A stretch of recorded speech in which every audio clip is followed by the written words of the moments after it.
இயக்குனர் டி. கிட்டு இயக்கத்துல கருணாஸ் மற்றும் சத்யாதேவி நடிப்புல வெளியாயிருக்க படம் தான் சல்லியர்கள். இந்த படம் பார்த்ததுக்கு அப்புறமா நமக்கு சோகமும், கோபமும் கலந்து வந்திருக்கு. அது ஏன் அப்படிங்கிறத கொஞ்சம் தெளிவா இந்த வீடியோல பேசப் போறோம். மாலை முரசு பிரசன்ஸ். இது படம் எப்படி இருக்கு? நான் உங்க விஜே டாமினிக். பலவா எங்களுக்கு முன்னாடி தலையை மட்டும் குனிஞ்சிராதரா. சல்லியர்கள் இந்த படத்தோட ஒன்லைன் என்ன அப்படின்னு பார்த்தோம்னா, இலங்கையில நடந்த ஈழத்தமிழர்கள் விசஸ் சிங்கள ராணுவம் அப்படிங்கிற ஒரு போர் தான். இந்த போர்ல பல படைகள் பத்தி நமக்கு தெரியும். வான்படை, கப்பற்படை, தரைப்படை அப்படிங்கிற பல படைகளை நம்ம பார்த்திருப்போம். அதுல வெளியில தெரியாத ஒரு படை பத்தியும், அந்த படையில எப்படி வந்து ஆட்கள் வந்து சேர்றாங்க, சல்லியர்கள்னா யாரு, அவங்கள பத்தி ஏன் இத்தனை வருஷம் வெளியில தெரியல, அவங்களுக்கு என்ன மாதிரியான ஒரு இழப்புகள் இருக்கு அப்படிங்கிறத உணர்வுபூர்வமா காட்டுனது தான் அந்த படத்தோட ஒன்லைன் கூட சொல்லலாம். இந்த படத்துல எதையும் ஒளிவா மறைச்சு பேசக்கூடிய விஷயங்களே கிடையாது. ஏன்னா அந்த படத்தை டி. கிட்டு இயக்கியிருக்காரு. டி. கிட்டு யார் அப்படின்னு பார்த்தீங்கன்னா, மேதகு பாகம் 1, பாகம் 2ன்னு சொல்லி வேலுப்பிள்ளை பிரபாகரனை பத்தி, அவரோட வாழ்க்கை வரலாறை பத்தி, அந்த காலத்திலே இலங்கையில ஈழத்தமிழர்கள் என்ன மாதிரியான பிரச்சனைகளை ஃபேஸ் பண்ணாங்க, இப்போ வரை என்னத்தை ஃபேஸ் பண்ணிட்டு இருக்காங்க அப்படிங்கிற ஒரு உணர்வுபூர்வமான உண்மை படத்தை எடுத்து வெளியிட்டவர் தான் டி. கிட்டு. அவரோட 3வது படைப்பு இது. ஸோ அவரோட 3வது படைப்பு அப்படின்ற பட்சத்தில் ஆல்ரெடி வந்து நம்ம வேலுப்பிள்ளை பிரபாகரன் பற்றி எடுத்துட்டோம். இனிமேல் அவரை பற்றின கதை வேணாம்னு சொல்லிட்டு அதிலிருந்து ஒரு படைகள் பற்றி எடுப்போம் அப்படின்னு சொல்லி எடுக்கிறாங்க. ஆல்ரெடி பார்த்தீங்கன்னா எல்டிடியிலே பார்த்தீங்க அப்படின்னா கரும்புலி படை அப்படின்னு சொல்லி ஒன்று இருந்தது. அது வந்து இந்த சூசைட் ஸ்குவாட்னு சொல்லுவாங்கள்ல, அது மாதிரி தற்கொலை படை. அதே மாதிரி ஒரு படையும் அதில் இருந்தது. அதில் மிக முக்கியமான படை தான் இந்த சல்லியர்கள். ஸோ சல்லியர்கள் அப்படின்னா மருத்துவர்கள் அப்படிங்கிறது தான் பேர். அந்த மருத்துவர்கள் எப்படி வந்து அந்த படைக்கு வந்தாங்க அப்படின்னு பார்த்தீங்கன்னா, எல்லாருமே இங்கே போராளி குணத்தில் வர்றதில்ல. இப்போ நான் மருத்துவம் படிச்சுட்டு ஃபாரினில் போய் செட்டில் ஆயிடலாம் அப்படிங்கிற ஒரு வாழ்க்கை எனக்கு இருக்கும்போது, அப்படியாப்பட்ட ஒரு பொருளாதார நிலை இருக்கும்போது, அவங்க ஏன் அந்த படையில வந்து சேர்றாங்க? சேர்ந்ததுக்கான காரணம் என்ன? அப்படிங்கிறத ரொம்ப தெளிவா எடுத்திருக்காரு கிட்டு. அதே நேரம் இந்த படத்துக்கு ஆரம்பத்துலேருந்து எண்டு வரையும் பயங்கரமா உழைச்சிருக்காங்க சத்யதேவி.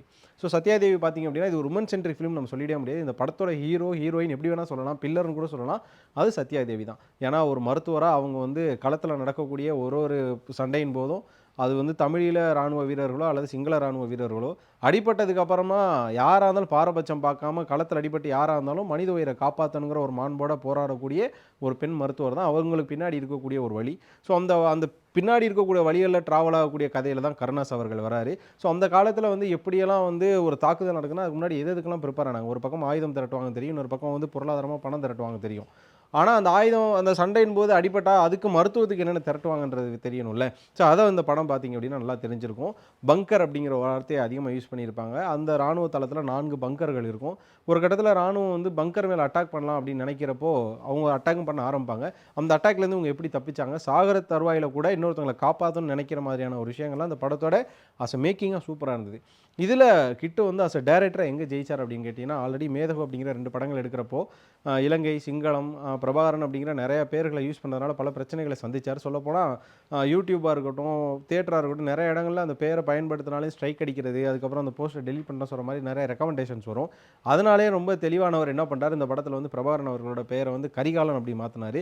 கரிகாலன் தான் அவருக்கு வந்து தமிழகத்தில் ரொம்ப பெயர் போன பேர் அப்படிங்கிற பல பேருக்கு தெரியாது. ஆனால் கரிகாலன் தான் அவரோட பேர் அப்படிங்கிற ஒரு விஷயமும் இருக்குது. ஸோ கரிகாலன்ற பேராக இருக்கட்டும், அதுக்கப்புறமா சிங்கள ராணுவத்துக்கு சிங்க ராணுவம் அப்படின்னு வச்சதாக இருக்கட்டும், தமிழீழ எல்லைக்கு பதிலாக தமிழக எல்லை அப்படின்னு வச்சதாக இருக்கட்டும், அதுக்கப்புறம் கிளிநொச்சி அப்படிங்கிறத வேற மாதிரி கொடநாச்சி சம்திங் ஏதோ ஒரு பேர் வச்சுருப்பாங்க.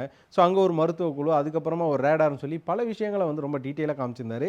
ஒரு இயக்குனராக அவர் வந்து ஒரு பிரச்சனை சமாளிக்கிறது எங்கே மாறினார் அப்படிங்கிறதுக்கு டி. கிட்டு அவர்களுக்கு ஒரு ஹேட்ஸ் ஆஃப் சொல்லணும். இது மட்டும் இல்லாமல் அந்த காலத்தில் ஒரு ஒரு ரத்தத்தை சேகரிக்கிறதுனா கூட அங்கே எப்படியெல்லாம் சொல்லி சேகரித்தாங்க, அந்த நேரத்தில் வந்து இலங்கை ராணுவத்தோட அட்டூழியங்கள் எந்த அளவு இருந்தது அப்படிங்கிற மாதிரியான விஷயங்களை காமிச்சது.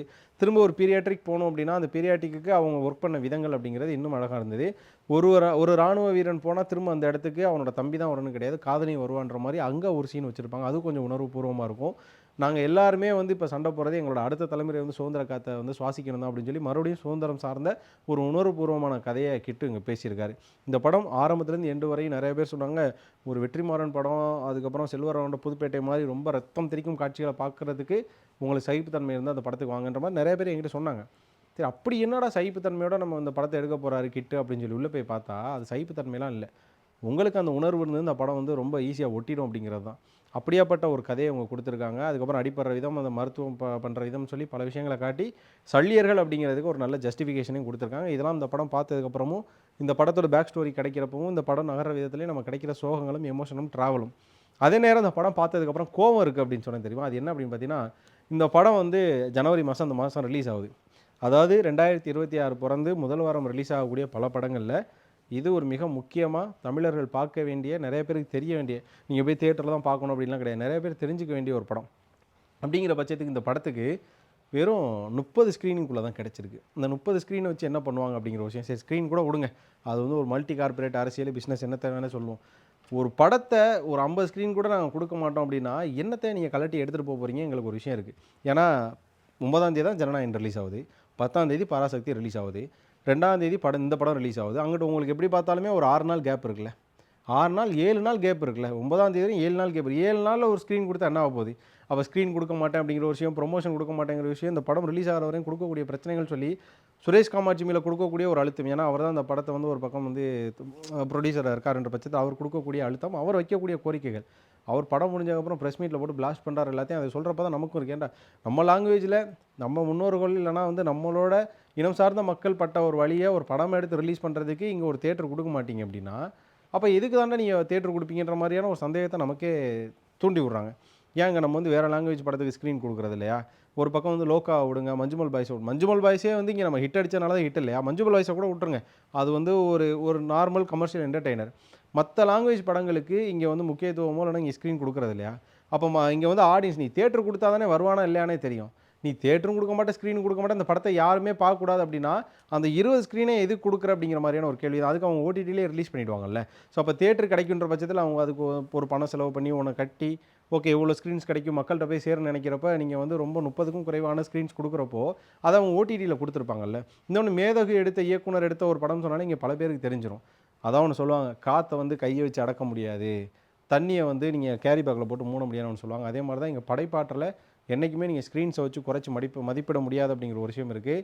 இங்கே உணர்வுகளும் கருணைகளும் வலிகளும் வந்து என்றைக்குமே நீங்கள் ஸ்க்ரீன் கொடுக்காததுனாலையோ நீங்கள் போட்டால் ஸ்ட்ரைக் அடிக்கிறனாலையோ அடைக்கிற முடியாது. அப்படி அடக்குமுறைகளை தாண்டி இங்கே ஜெயித்த பல படங்கள் இருக்குது, பல விஷயங்கள் இருக்குது. அப்படி படங்களால் மாறின பல விஷயங்களும் இந்த நாட்டில் இருக்குது. அப்படின்ற பட்சத்தில் சல்லியர்கள் அனைவருமே பார்க்கக்கூடிய ஒரு படம்.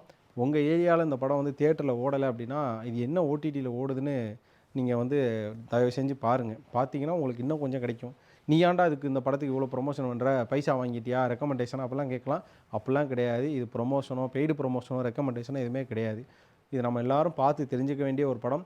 இந்த படத்துக்கு ஏன் ஸ்க்ரீன் கொடுக்கல அப்படிங்கிறத நீங்கள் யோசிச்சிங்கனாலே இங்கே பல அரசியல்கள் உங்களுக்கு புரிஞ்சிடும். சல்லியர்கள் அப்படின்னா மருத்துவர்கள், இந்த படத்துக்கு ஸ்க்ரீன் தராமல் நிறையா சல்லி வேலை பார்ப்பவர்கள் இங்கே இருக்கக்கூடிய அரசியல்வாதிகள் அப்படின்னு சொல்லி சிம்பிளாக முடிக்கிறேன். இந்த படத்தை பார்த்துட்டு உங்களுக்கு என்ன தோணுச்சு அப்படின்றத இந்த ரிவ்யூ நீங்கள் எப்போ பார்த்தாலும் கண்டிப்பாக கமெண்ட்டில் சொல்லுங்கள். இந்த வீடியோ பிடிச்சிருந்தா லைக் பண்ணுங்கள், நிறையா பேருக்கு ஷேர் பண்ணுங்கள். நீங்கள் ரிவ்யூலாம் விட்டுருங்க, நான் கடைசியாக சொன்ன அந்த ஒரு விஷயத்தை நிறையா பேருக்கு ஷேர் பண்ணுங்கள்.